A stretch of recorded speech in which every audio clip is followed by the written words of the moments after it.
Number 2, worship is about God, not about others or you. You might say, oh, you're being a little harsh. What I will say is you are essential to it. Others are essential to it. Remember, I said the public worship gathering, the Sunday morning thing is extremely important. You are essential, but it's not about you. I had a pastor one time who would respond to when, as a pastor, sometimes you get people coming to you and saying, I no longer want to attend your church. And they're always giving different reasons of why they don't want to attend your church.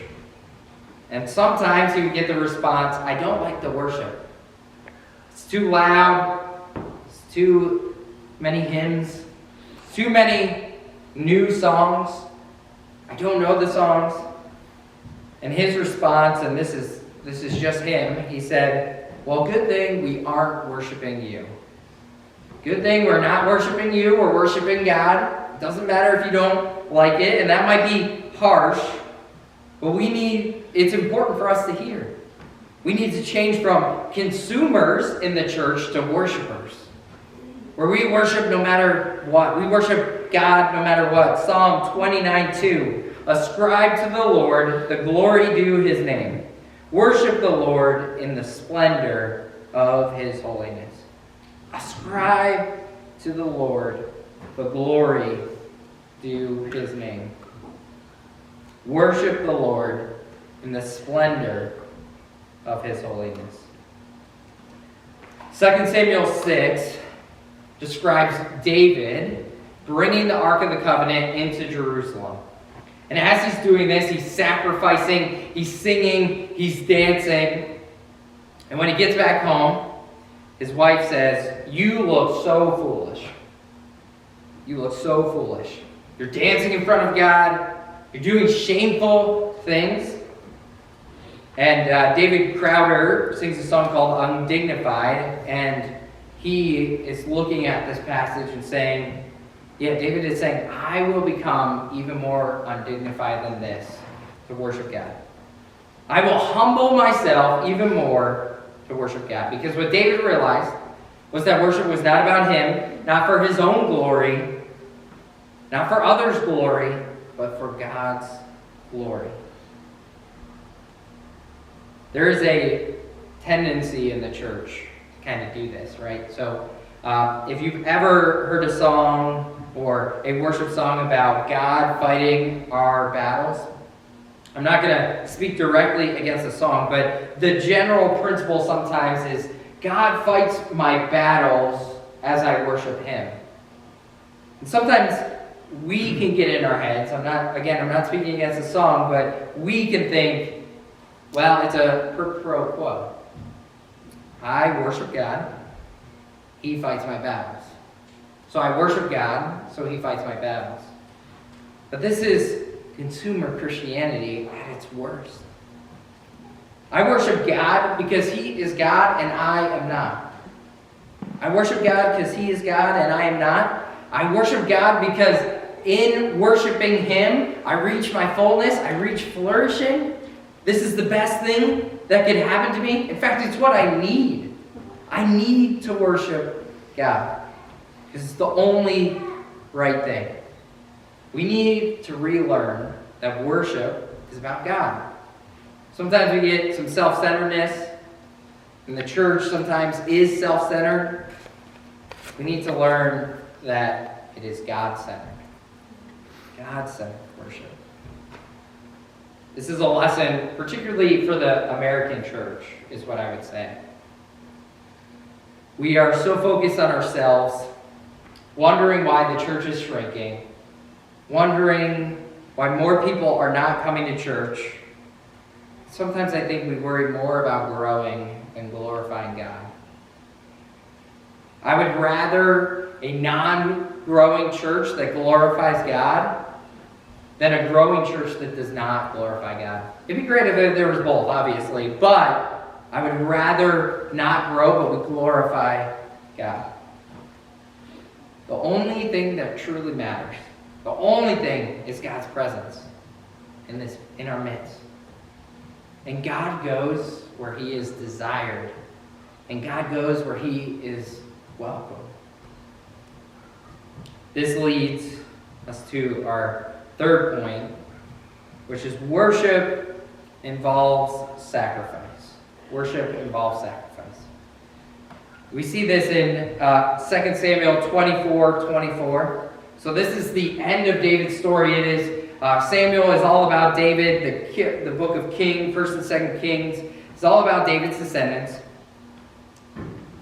And this is the end of the story. But likely, this is just a look back at David's life. This likely did not happen at the end of David's life, but in the middle. But it's just reflecting. And David is going to sacrifice at Araman's property. And why he goes there is to end a plague.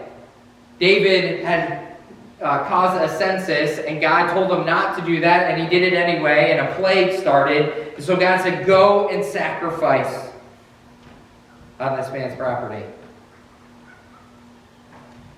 And so this man says, hey, you can use my property. You can have whatever you want for free. You can have my cattle. You can have my sheep. Whatever you want, you can have.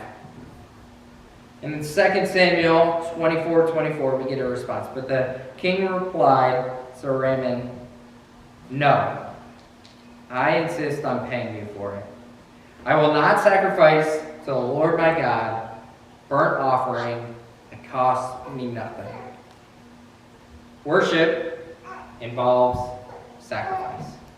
Worship involves sacrifice. Sometimes we forget this because we have freedom in this country to worship whoever we want to worship, and there's not always a lot of sacrifice.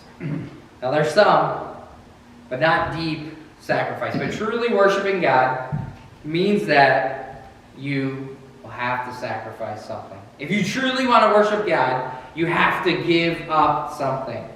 There's sacrifice.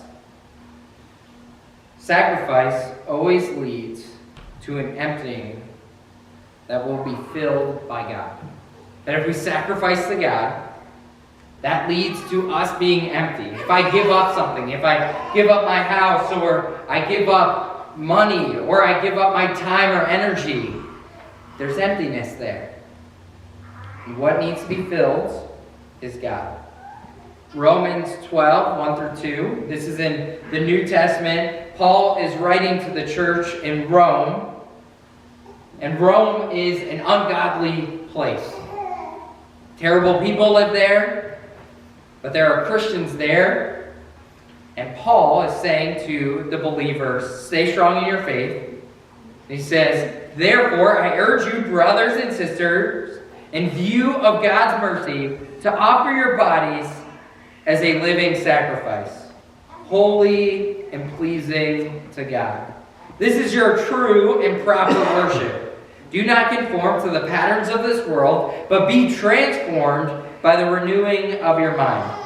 Then you will be able to test and approve what God's will is, His good and pleasing will. Offer your bodies as living sacrifices. How much is God's life worth? Because to get God's life, you need to give up yours. Jesus says, whoever wants to follow me must pick up their cross and follow me. You have to do something. A cross was a torture machine that would be used to kill somebody in a very gruesome way. Are you willing to sacrifice everything? Because you can continue in consumer Christianity. We can continue in consumer Christianity. The American church can continue in consumer Christianity. We can go to church, teach moral principles, serve in a low capacity, but you're going to miss something. You're going to miss something big.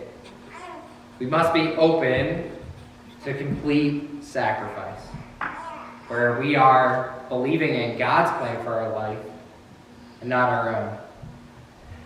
So I'll be truthful. I don't have it all together.